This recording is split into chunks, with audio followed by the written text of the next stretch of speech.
League is changing very fast, guys, with the complete itemization overhaul of Split 3, the rumors of 2025 being quite big in terms of changes. We have to learn to adapt to changes, figure out a patch quickly, while also reducing self sabotage. Now, today I'm going to be giving you my no bullshit advice about what I do to adapt to patches, some of which are going to be quite controversial, some controversial takes, some of which you guys are going to be, you already have probably heard me say in the past.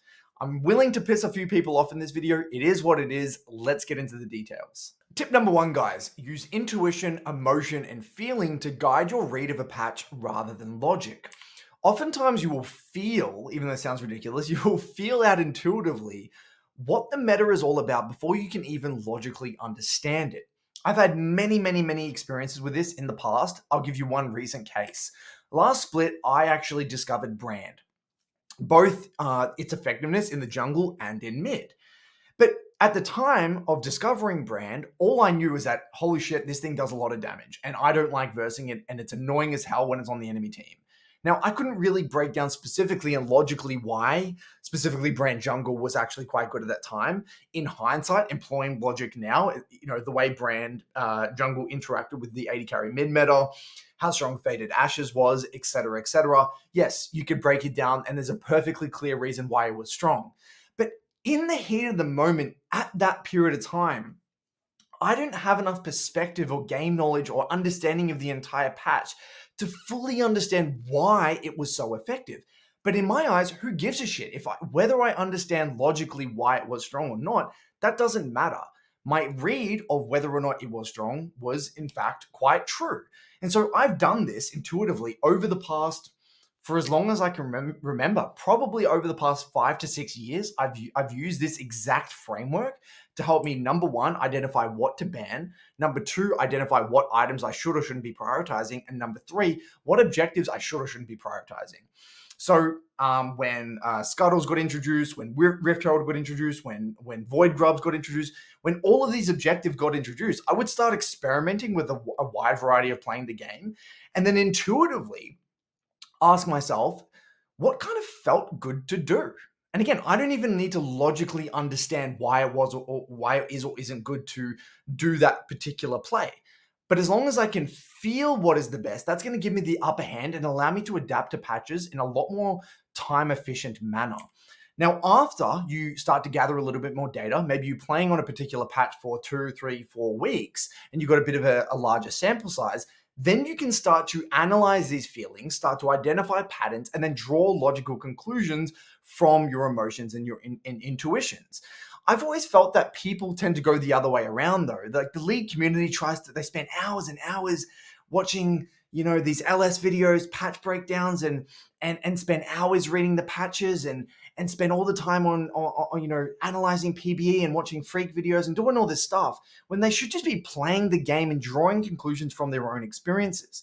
Now, sure, that does leave, I'm not saying this is a perfect approach. It does leave you vulnerable to potential, cognitive biases and, et cetera, et cetera. But look, for the most part, if you're really honest with yourself and you're a genuinely curious individual who just wants to find the truth, and you're not getting, I guess, drawn down these rabbit holes of like these small unique instances, for the most part, this is a very, very effective way to adapt to a given patch. And lastly, the trick when it comes to employing this specific technique is to not jump to conclusions. Sample size is key.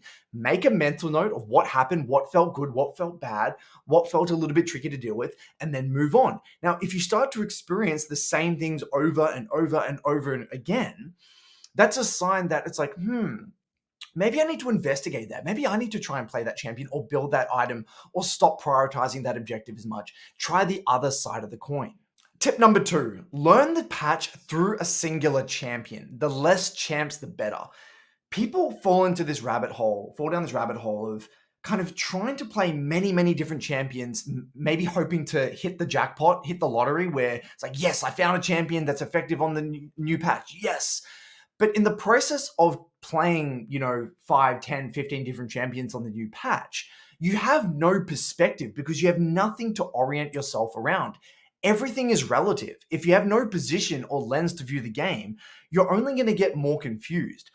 And the reason people fall down this trap is they automatically assume that we view the game through this objective lens, when in reality we view League through the lens of the champions that we are playing. So most of us have a very biased champion-specific lens, and rather than I guess trying to overcome this, just own it. Own the fact that it's like, if you're a Victor main, learn the game through Victor's lens. Now, yeah, sure, that's not going to give you a complete view of the game, but that's okay. That's enough for you to carve out your little slice in the patch, identify the game, how to play the game as Victor on this patch. That will give you a pedestal to then be able to view the game in a much more clear, concise, practical manner. Do not champ hop around. You're going to get very, very overwhelmed if you do that. Usually, the most important thing on a given patch is just to find a build that somewhat works and isn't crap. Now, my most practical advice, literally practically how I do this, is I don't follow OTPs. I don't go on YouTube looking at whatever. I literally go onto LOLalytics, and I'll show you this in a moment, and I follow the data, which gives me information about what's working and what's not working. So assuming I was an Ahri main, what I would do is I would search up Ahri. I would then select the rank that I feel like resonates with me the most. I think Diamond Plus is a good middle ground, I would say, for the average player. And then I would scroll down and I would go here to the itemization section. And now look, you've got to take into account sample size. This is a pretty small data sample size because we're still very early days in terms of the patch. But I'll start to keep an eye on every single day what build is performing the best. Now, I'm not going to jump to some crazy conclusion, being like, oh, this is the highest win rate, this has to be the best build. It's a lot more complicated than that. But at least I'll have a rough idea about at least what's not working. It's like, okay, this Ludens into Shadowflame, I mean, it doesn't have a high sample size, but it doesn't look like it's too effective. People seem to be having a moderate amount of success with the Malignance into Shadowflame. Again, sample size too small, so I probably can't draw too many conclusions. But I'll just start to make some baseline observations and use this to guide my own learning, and maybe I can dabble around with some of these builds as well.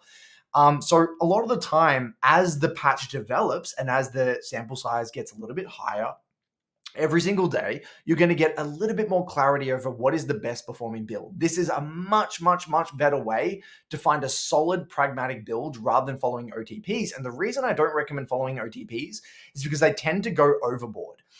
I'm going to throw someone under the bus here, and I apologize. Dunn specifically, I think Dunn is an exceptional Victor player. Let's just talk about Victor for a second. Dunn is a classic example of one of those OTPs that is he's exceptional at the champion, amazing at Victor, but he has such a warped view of the champion that I feel like his itemization it's not even based in reality anymore. He's kind of got like some kind of fairyland, some kind of concoction that he's like created in his own mind based off his very unique experiences being an EU challenger or whatever server he plays on. Now, again, I'm not saying his builds are terrible, but I often feel that they send you down this very weird, like, in order to actually execute on the builds that these people are even playing, you need to be playing the game in a very, very, very particular way.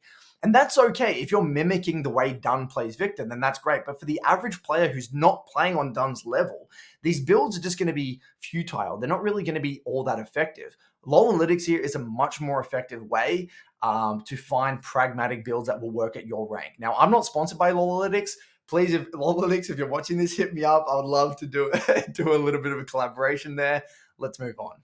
Tip number 3, when reading patch notes, there are 2 major areas that I want you guys to be looking for. Number 1, alterations that directly impact the reference points of the champion or champions that you're going to be learning the patch through. So let's take Yone, for example, assuming I'm a Yone main. You know, one of the major reference points for Yone, I guess in its current iteration, is trying to get a relatively early Berserker Greaves base. If you can get a Berserker Greaves base, maybe with a Berserker Greaves and a refill, thumbs up, you're off to the races, you're doing a good job. Now, I would say this is a pretty solid reference point that a lot of great Yone players adopt. Now, yes, it is a bit of an oversimplification. Yes, there's room for adaptation, but it is, again, a good high-level thing to aim for in your lane phase. Now, if in the patch notes I saw, Berserker Greaves is going from 1100 or whatever it is to 1400. Okay, that's actually going to have a pretty significant impact on what I'm aiming to get done or what my first base might look like with Yone. So I might have to change my first base. Maybe I shouldn't even build that. Maybe I should opt in for something else. That's going to have a pretty significant impact on my early lane plan in a wide variety of matchups. there are going to be sometimes even more extreme examples where it's like, maybe an actual ability of your champion gets changed massively. Like I assume this is going to happen with Aurora, where you go from like Qmax to Emax or whatever the hell it might be. These are massive changes that might impact the reference points, the bedrock of what your champion is fundamentally all about. Now, if that's the case, this is really quite significant, because this is actually going to impact the way your champion functions. You can't just blindly play the champ that you were on the previous patch exactly the same way on the new patch. You're going to have to make some pretty significant adjustments here.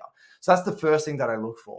The second thing that I look for are changes to fundamental game mechanics, specifically objectives and summoner spells. Now, I highlighted TP here because TP is a pretty game-breaking summoner.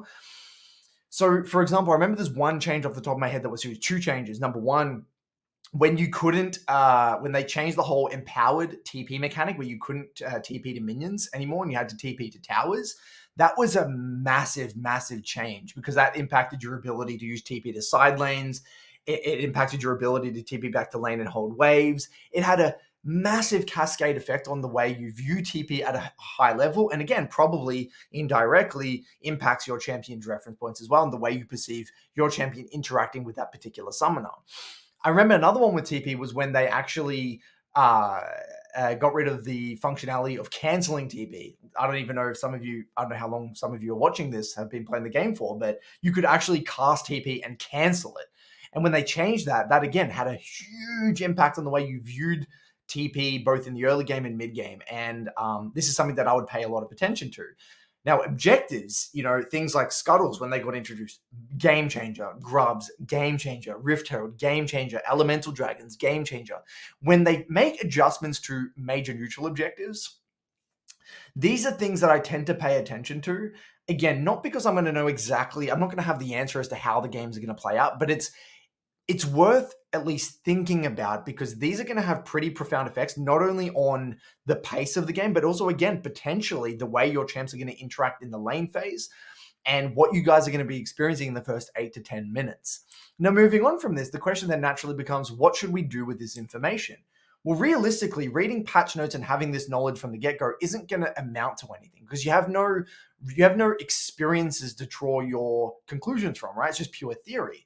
So realistically, we need to combine this knowledge with first-hand experiences. What I typically do is I start to tie my observations from my in-game experiences, or how I feel in-game, to these two pieces of information. So I remember when Void Grubs got introduced, supports were roaming always from bot side to contest those grubs on spawn.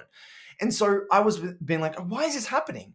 But given that I have made this, fundamental, assessment of, grubs introduction, boom, you can put 2 and 2 together. No shit, Sherlock. Supports are going to be more active on the map. You're going to see more Bards, Jannas, and Alices, and Leonas, whatever. Of course, because they want to be able to impact that grubs fight on top side. So again, I'm combining my in-game experiences with just fundamental observations from the patch notes. And I think, again, something that I've noticed with the League community is that I think we tend to overemphasize the theory of the patch notes and draw these massive conclusions. And I get asked these questions saying like, Curtis, what do you think is going to happen? And what's the meta going to be? And how is games going to play out? I'm like, I don't know. Like, sure, you can have a very rudimentary kind of guess, but realistically, if you have no game experience, you have nothing tangible to draw conclusions from, then it's just pissing into thin air. It's nothing. It's a waste of time.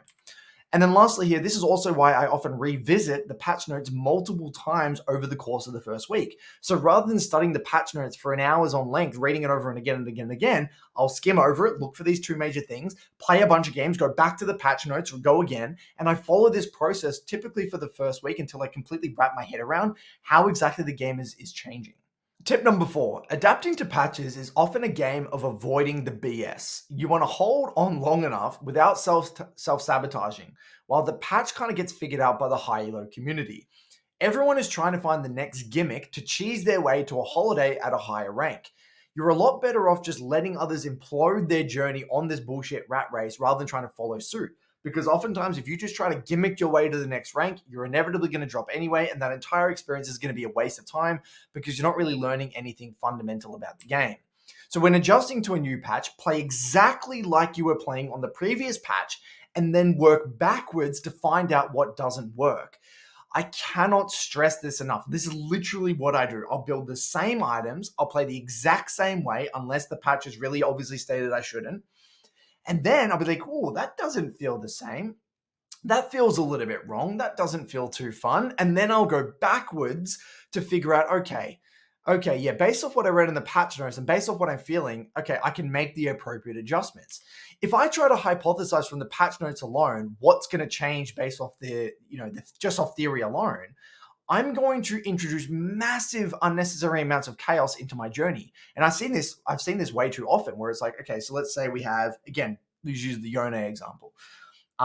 Let's say, this Yone player read some patch notes and had this grand scheme of like, Yone's identity is completely different. You should never pull waves. You should not build D-Shield. You should go longsword and blah, blah, blah, blah, blah, blah. You've introduced all of this chaos. And so when that doesn't work, what are you left with? You've essentially introduced maybe 5 or 6 or 7 different pieces of variables into your hypothesis. If it doesn't go to plan, well, what are you gonna remove and what are you gonna add in? You've already added so much chaos into that mixture. You don't even know what's not working. So you can't even begin to actually, solve this problem that you've caused because there's too many variables. It's too messy. Whereas if you never changed anything, you can just slowly, one by one or bit by bit, replace things. It's like, okay, well, instead of actually pulling waves, I'm going to try this, but you're still building the same items. And then you take things in and out piece by piece. The less variables you can impact at the same time, the much cleaner your learning journey is going to be. Any important information about a patch, guys, will just naturally rise to the top. I heard this quote from someone, I think it was Charlie, said to me, he said, Curtis, I don't really worry too much about patches because if something, I think he said this in reference to the news. And I think we had, this was mentioned as well in terms of League. He said, I don't really like watching the news. If something is important enough, it will just kind of come to my face. Like I will find out somehow. And I'm like, don't you want to know first? And he's like, well, whether I know it now or in 3 days' time, oftentimes it's not really going to change my life anyway. And it's the exact same thing with patches, whereby, sure, you're not going to be the first to identify what the most OP item is or what the best champion is or whatever, or the most optimal way to play on a given patch is. You're not going to be the first. But if you just stay, again, attuned to the community's responses, you're somewhat aware of your environment, when things start to become, problems will start to surface, you'll be able to identify pretty quickly, okay, that's OP, I can just ban that, or I shouldn't be building this item, or I should be building that item. Like the most important information will kind of naturally rise to the top anyway. And if you're unsure about that, you've always got Lolalytics in your back pocket as a bit of a guide to help you, weather that storm and find out the most crucial bits of information. And lastly, tip number 5, do not hold onto your theories too tightly. The first month of a significant patch is a period of major adjustment. Riot often purposely release unbalanced patches to improve game excitement, but they're also very quick to adjust. We literally had a BBC episode with Riot Frox on, and he said, I'm going to kind of butcher his quote, but he said, people don't really want a balanced game. People want an unbalanced game because it's more fun to play. So Riot's philosophy basically revolves around having an unbalanced game at all stages and just kind of cycling through what, is the game damage heavy, durability heavy, sustain heavy, objective focus, side lane focus. They just kind of rotate through the whole thing. And so everyone gets to experience a different type of game. So, I think you need to embrace this. This is kind of like part of the game, and it's just going to be a natural cycle. So you can't just get stuck in your ways about a particular way to play the game. You need to evolve and adapt with the times. The player that adjusts the fastest and is able to keep a level head, regardless of what flies in their face, will win over time. The 2 principles that guide me in every single patch or change is, number 1, find and ban the most OP champion possible. Do not play it. Okay, do not fall down the trap of playing it. You want to avoid the most OP champion. And why? Number 1, it's gonna get nerfed, right? Inevitably. It's going to get changed, potentially so much that it will be unrecognizable. And so everything that you learned with that champion, whether it's reference points, limits, whatever, are going to be thrown out the window anyway. And if you did kind of get elo inflated based off your time off this playing this champion, you're inevitably going to drop down anyway. And that painful experience of dropping down is probably going to lead you to undergoing some self-sabotaging behavior and potentially damage the rest of your split. And number 2, as long as I'm not egregiously wrong with my setup, I'm happy. I know that I'm never going to be the person that's the first to figure out shit. Maybe sometimes I'll get lucky, but more often than not, I'm the person that will figure it out later. But at least I know I won't have the worst build, and at least I know I won't be doing the things that are going to completely ruin my journey. So my LP fluctuation will be a lot more manageable. So good luck in your split three, guys. You could probably use this advice again for 2025 when there's massive changes. If you would like me to expand on anything more, let me know. I'll see you guys soon for another video.